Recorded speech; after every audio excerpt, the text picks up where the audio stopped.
Soalan 1. Dalam solat berjamaah, mohon Ustaz terangkan keadaan di mana makmum perlu atau tak perlu menghabiskan bacaan Fatihah bagi membolehkan makmum mendapat rakaat tersebut bersama imam. Mazhab Hanafi mengatakan al-imamu junnah, imam penanggung jawab, maka makmum tak perlu baca sebab dah cukup bacaan imam. Makmum diam. Kalau ada makmum di belakang diam dari awal sampai akhir, solatnya sah. Sebab bacaan ini dah ditanggung oleh imam. Makmum apa namanya? Makmum diam. Mazhab Hanafi. Mazhab Maliki, kalau imam ni baca jahar, makmum tak perlu baca lagi. Sebab dia dah dengar. Bismillahirrahmanirrahim. Alhamdulillahirabbil alamin. Arrahmanirrahim. Diam dia. Cukup. Sebab dia dah dengar bacaan imam. Maliki. Kecuali pada zuhur dan asar, dia mesti baca. Sebab dia tak dengar bacaan imam. Mana kita dengar? Mazhab Syafi'i, makmum mesti baca Fatihah. Dan saya pakai mazhab Syafi'i. Saya tetap baca di belakang. Solat zuhur saya baca, solat asar saya baca, solat maghrib, isyak, subuh pun saya baca. Bila Ustaz baca Fatihah? Selepas imam baca. Ghairil maghdubi alaihim waladdallin. Amin. Baru saya baca Fatihah. Bismillahirrahmanirrahim. Alhamdulillahirabbil alamin. Arrahmanirrahim sampai habis. Ini dia kata waktu habis. Macam mana cepat betul imam? Ayat apa dia baca? Yasin. Allahu Akbar. Oh, pendek betul baca imam. Bila kita sampai ke masjid, imam itu nak ruku, Allahu Akbar. Man adraka raka'atan faqad adraka salah. Siapa yang dapat ruku, maka dia sudah dapat satu rakaat. Maka bila kita masuk ke masjid, nampak imam nak ruku, kita terus saja maju. Tapi jangan terus ruku. Banyak juga makmum ni terus ruku, Allahu Akbar. Mana takbiratul ihram? Takbiratul ihram dulu. Allahu Akbar. Allahu Akbar. Mana Fatihahnya? Fatihah makmum ditanggung imam. Dalam mazhab Syafi'i sekalipun, bila dapat imam sedang rukuk, takbiratul ihram terus rukuk, sudah terhitung satu rakaat. Soalan 2. Jika imam tak menyedari solatnya batal atas sebab-sebab tertentu, bagaimana status solat makmum yang mengikutnya sehingga salam? Adakah makmum masih dapat fadilat pahala? Kita sembahyang, manakala imam sujud, Allahu Akbar, nampak di tumit imam apa tu? Cat. Orang Kuala Lumpur sebut cat juga, pen. Itu kalau ada di tumit atau di kulit, itu air wuduk tak masuk. Air wuduk bila tak masuk, wuduk batal. Kalau wuduk batal, solat batal. Maka kalau imam itu solat dia batal, makmum mufaraqah, memisahkan diri daripada imam. Selepas solat bagi tahu imam, tu imam, tu tumit awak. Oh, aku tak nampak tadi. Yalah, tumit mana nampak? Orang lain tengok. Sebab itu wuduk tu mesti kita tengok semuanya. Itu yang zahir. Bagaimana kalau kita tak tahu? Nahnu nahkumu bizawahir. Rupanya imam ni pula imam yang tak banyak belajar. Dia pula takut dan malu. Sebenarnya tengah sembahyang tadi dah keluar angin. Kita tak tahu. Dia tak bagi tahu. Maka kita tidak dihukum pada yang kita tak tahu. Takkan kita tanya, Tuan Imam, apakah tadi semuanya sukses? Mana kita tanya? Kita hanya hukumkan pada yang kita tahu saja. Yang kita tak tahu, Allah tak hukumkan pada kita. La yukallifullahu nafsan illa wus'aha. Kepelbagaian mazhab itu merupakan rahmat Allah. Bagaimana kita perlu meraihkan perbezaan fahaman tersebut? Saya dah jelaskan tadi. Bila imam membaca Fatihah, maka menurut mazhab Hanafi, makmum tak perlu baca karena imam sudah baca. Dalam mazhab Maliki, makmum tak perlu baca kalau imam baca jahar. Dalam mazhab Syafi'i, makmum tetap baca walaupun imam dah baca. Sebab mazhab Syafi'i berpegang pada hadis la salata liman lam yaqra bi Fatihatil Kitab, tak sah sembahyang bagi sesiapa yang tak baca Fatihah. Saya sampaikan 3 mazhab, tapi saya jelaskan dalam perkara ini saya berpegang pada mazhab Syafi'i. Kenapa Ustaz sampaikan 3 tadi? Kenapa Ustaz sampaikan 3? Kenapa Ustaz tak sampaikan 1 saja? Saya nak jelaskan, bila nanti tuan-puan sembahyang di masjid India, kebetulan yang bagi tazkirah itu ada ulama dari India, diterjemahkan, translate pakai bahasa Melayu. Nanti dia jelaskan, apa kata ulama yang dari India itu bagi tazkirah. Kya hal hai ठीक है कुछ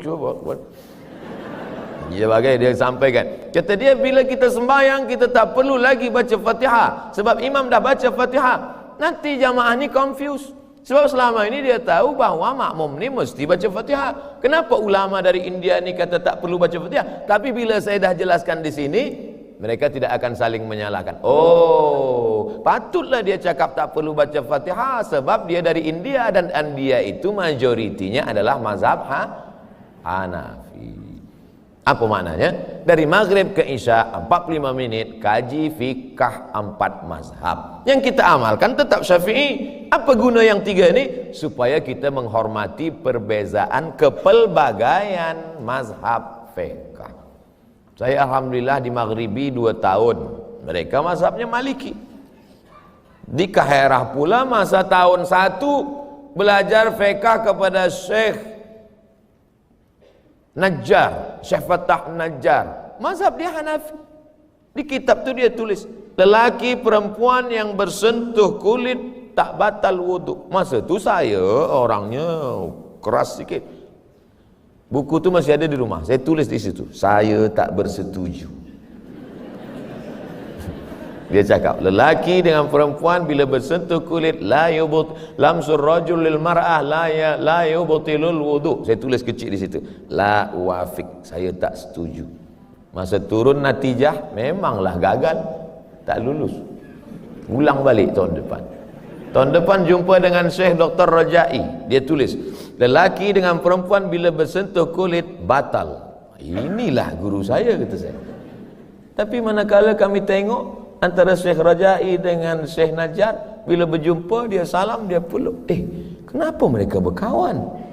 Rupanya ini hanyalah perbezaan pada masalah fiqh saja. Ini kekayaan umat Islam, kita mesti saling hormat menghormati. Tapi dalam pengamalan, saya tetap mengamalkan mazhab Syafi'i. Apa hukum bersalaman di antara sesama bukan mahram? Adakah pandangan ulama yang membolehkan bersalaman di antara lelaki dan wanita yang bukan mahram? Saya sampai setakat ini bila ada yang nak bersalaman, saya selalu angkat tangan. Kenapa? Dalam hadis dikatakan, li ayyuta'ina ala ra'si ahadikum, dicucukkan ke kepala kamu paku dari api neraka, khairun, lebih baik, min antamus sayada mra'atin la tahilu lahu, lebih baik daripada menyentuh tangan perempuan yang tak mahram. Nabi Muhammad SAW pun tak memegang tangan perempuan yang tak mahram. Masa baiat dia angkat tangan saja, dia tidak bermusafahah, bersalaman. Tapi kami tengok Syekh Yusuf Qardawi bersalaman dengan perempuan, Syekh Ali Jum'ah bersalaman dengan perempuan. Dia ambil pendapat yang membolehkan bila tak ada nafsu. Saya ada nafsu lagi. Mereka ni ulama-ulama besar. Saya tak salahkan mereka. Mereka ulama, mereka guru-guru kami. Baca kitab fatwa mereka kami amalkan. 30 fatwa seputar Ramadan itu saya ambil fatwa Syekh Atiyah Saqar, Syekh Ali Jum'ah, Syekh Yusuf Qardawi. Takkan saya salahkan Syekh Ali Jum'ah, Syekh Yusuf Qardawi. Mereka ulama-ulama. Tapi saya pribadi pakai pada itu, saya tak salah. Maka selama ini bila ada jamaah salam, saya angkat tangan. Ada juga setengah orang bila nak salamin dia dah tua, nenek-nenek, dia kata haram. Bila anak gadis, tak apa. Ini jangan. Sebab itu maka kita jaga diri kita. Kita jaga, sebab syaitan akan masuk. Bagaimana cara amalan untuk kita terus istiqamah dalam melaksanakan kebaikan dalam kehidupan? Pertama, berjamaah. Jangan pernah selepas bertaubat sendiri. Mesti ada community. Ada community bikers, Islamic bikers. Ada community, macam-macam community.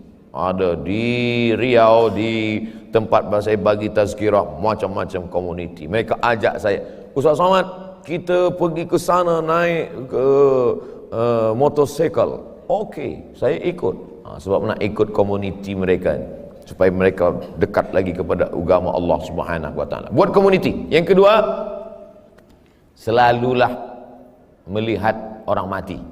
Sebab dengan melihat orang mati itu kita ingat mati insya-Allah.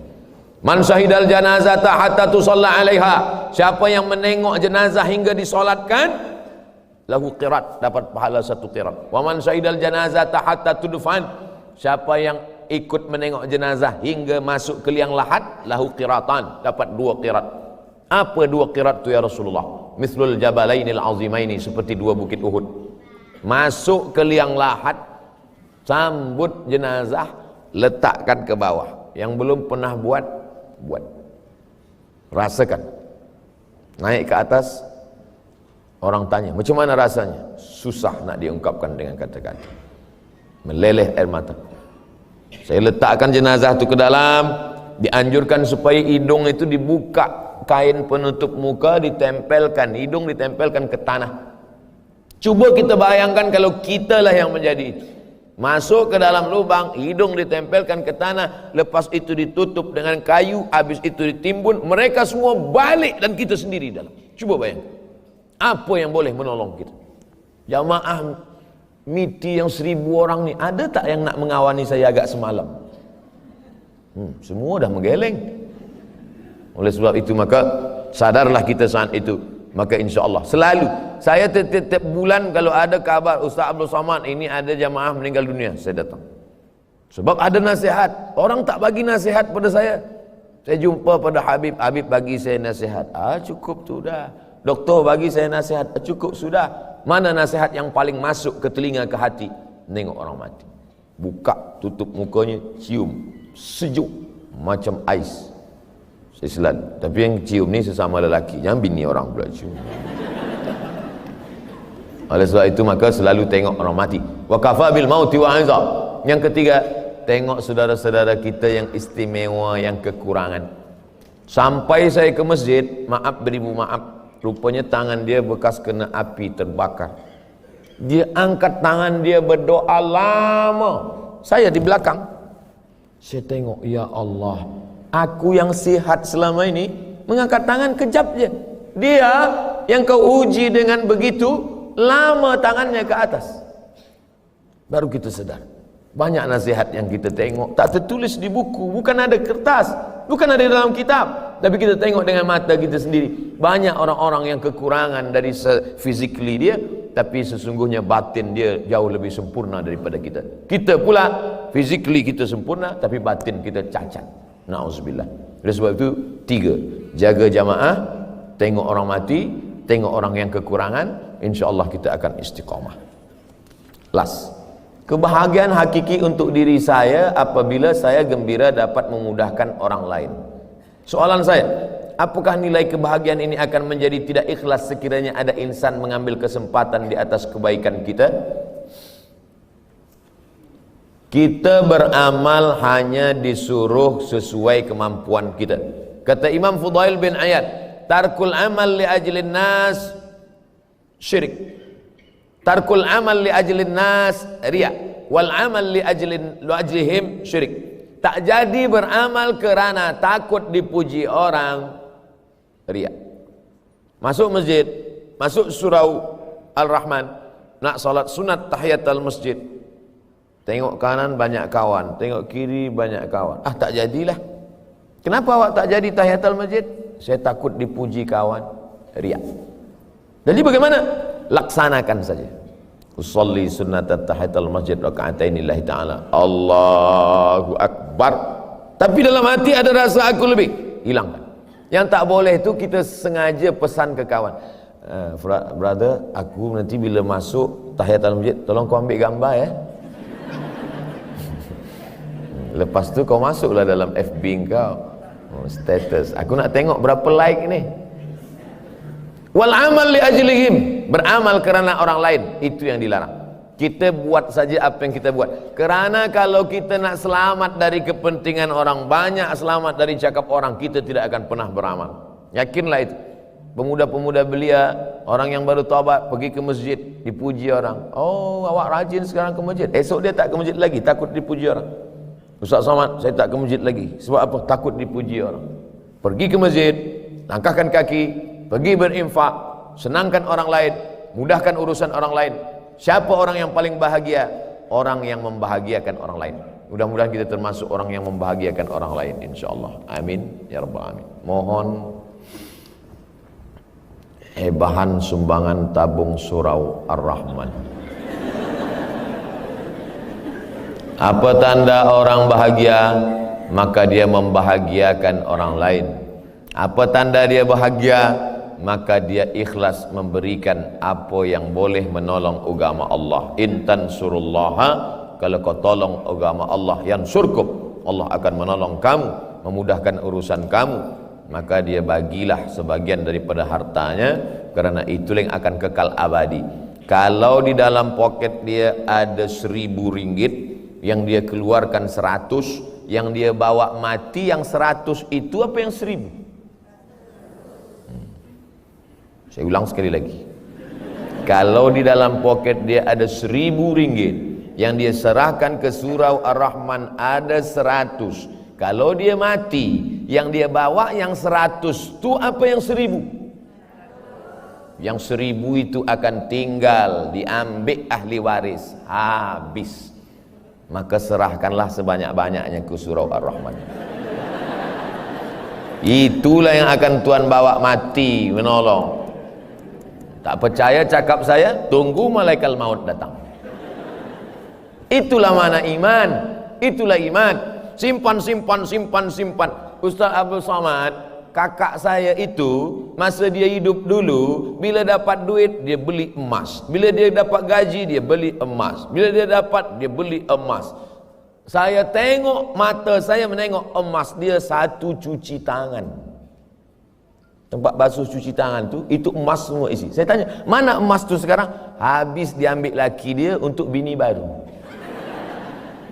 Saya bukan nak takut-takutkan puan. Maka kalau ada emas-emas tu sekarang, bagilah ke surau Ar-Rahman. Kalau tak percaya, cubalah. Tuan-tuan dah siap kan? Mereka malu je sebenarnya.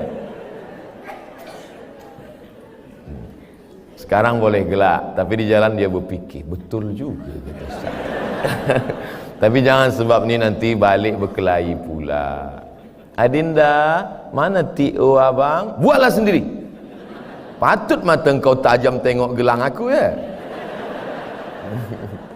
Tidak, niat saya baik, bukan niat nak buat orang bergaduh. Di akhir majlis, mari kita sama berdoa kepada Allah, mudah-mudahan kita istiqamah dan mati husnul khatimah. Ala hadhihi niyah, untuk niat yang baik ini. Al-Fatihah. A'udzu billahi minasyaitonir rajim. Bismillahirrahmanirrahim. Alhamdulillahi rabbil alamin. Ar-Rahmanir Rahim. Maliki yaumiddin. Iyyaka na'budu wa iyyaka nasta'in. Ihdinas siratal mustaqim, siratal ladzina an'amta 'alaihim ghairil maghdubi 'alaihim waladdallin. Amin. Allahumma ja'alna minas su'ada al-maqbulin. Jadikan kami orang yang berbahagia kerana amalnya diterima Allah. La ta'ja'alna minal asqiya al-mardudin. Jangan jadikan kami orang yang sengsara kerana amal tak diterima Engkau ya Allah. Allahumma anzil rahmata was salamata wal barakata ala hadhil jamaah. Turunkan keselamatan, kerahmatan, keridhaan, keberkahan kepada seluruh jamaah warga Miti ya Allah. Allahumma tahhir qulubana, sucikan hati kami dari penyakit riya, sum'ah, merasa diri lebih baik daripada orang yang lain ya Allah. Allahumma inna nas'aluka salamatan fid din, berikan kami keselamatan dalam agama, berpegang pada ahlus sunnah wal jamaah. Wa afiatan fil jasad, sehatkan badan kami jauh daripada penyakit zahir dan batin. Wa barakatan fil rizqi, berikan berkah rezeki sehingga kami boleh berinfak, berwakaf dan bersedekah. Wa taubatan qablal maut, berikan kami taubat sebelum kami mati kerana banyak dosa. Wa maghfiratan ba'dal maut, berikan kami ampunan selepas mati. Wa rahmatan indal maut, berikan rahmat ketika mati. Allahumma hawwin alaina, ringankan kami fi sakaratil maut, manakala kami melalui sakaratul maut. Wa najata minan nar, selamat dari api neraka. Wal afwa indal hisab, selamat ketika dihisab. Wa adkhilnal jannata ma'al abrar, masukkan kami ke surga bersama orang baik-baik. Allahumma ij'al abna'ana wa banatina minas salihin was salihat. Selepas kami mati, anak cucu kami yang hidup di atas dunia ini, jadikan mereka istiqamah dalam kebaikan ya Allah. Min hafazil Quran wal hafizat, jadikan anak-anak kami menjadi para penghafaz Al-Quran. Allahumma barik lana fi arzaqina, berikan berkah rezeki kami sehingga kami boleh datang ke Baitullah haji dan umrah. Allahumma arzuqna ziyarata baitikal atiq, berikan kami rezeki sehingga kami boleh berziarah ke makam Rasulullah sallallahu alaihi wasallam. Allahumma ja'al akhir kalamina inda intihai ajalina, jadikan akhir kalam kami ketika ajal kami tiba, yang keluar dari mulut kami adalah la ilaha illallah Muhammadur Rasulullah sallallahu alaihi wasallam. Rabbana atina fid dunya hasanah wa fil akhirati hasanah wa qina adzabannar. Wa sallallahu ala sayyidina wa maulana Muhammadin wa ala alihi wa sahbihi wasallam. Walhamdulillahi rabbil alamin. Taqabbalallahu minkum minna wa minkum taqabbal ya karim. Terima kasih segala perhatian. Mohon maaf segala silap-silap dan salah. Wallahul muwaffiq ila aqwamit thariq. Waffaqana Allah lima yuhibbu wa yardah. Subhanakallahumma wa bihamdika asyhadu an la ilaha illa anta astaghfiruka wa atubu ilaik. Wassalamualaikum warahmatullahi wabarakatuh.